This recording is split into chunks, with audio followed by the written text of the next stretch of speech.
Corduroy.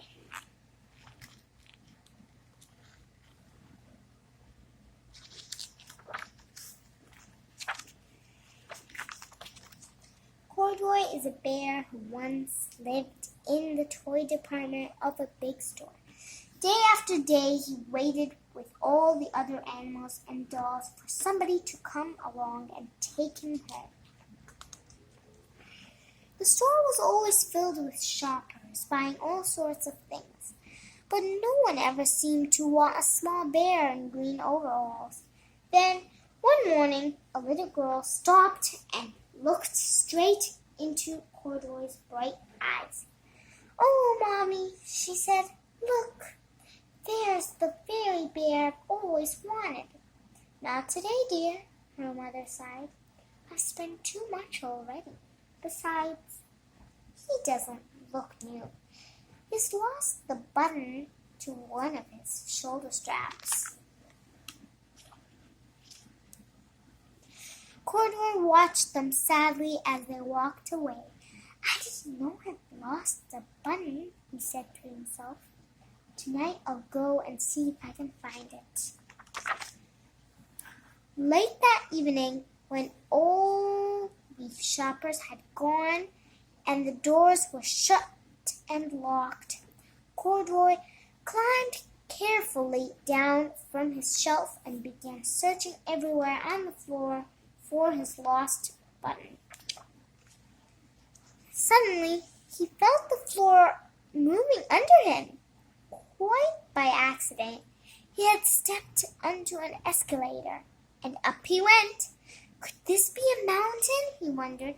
"I think I've always wanted to climb a mountain."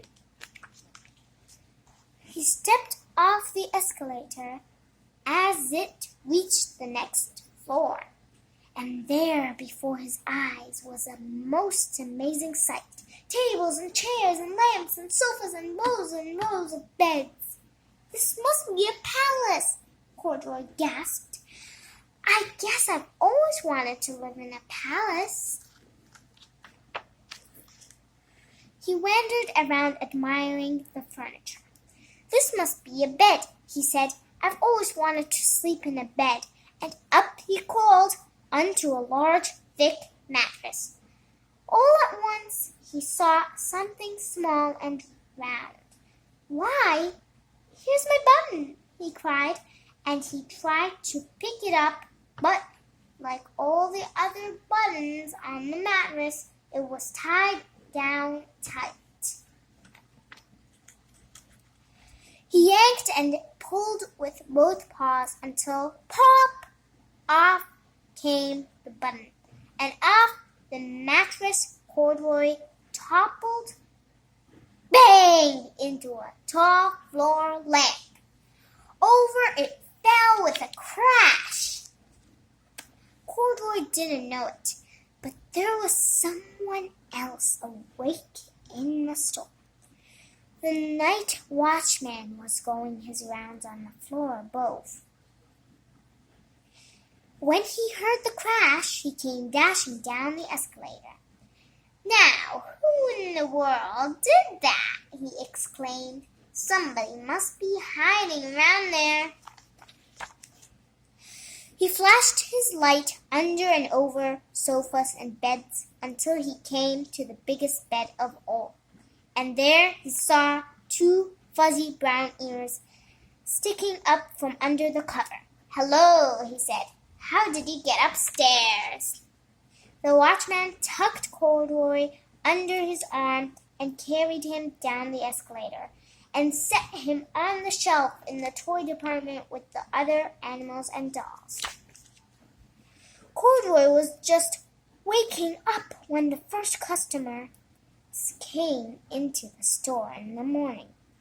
And there, looking at him with a wide, warm smile, was the same little girl he'd seen only the day before. "I'm Lisa," she said, "and you're going to be my very own bear.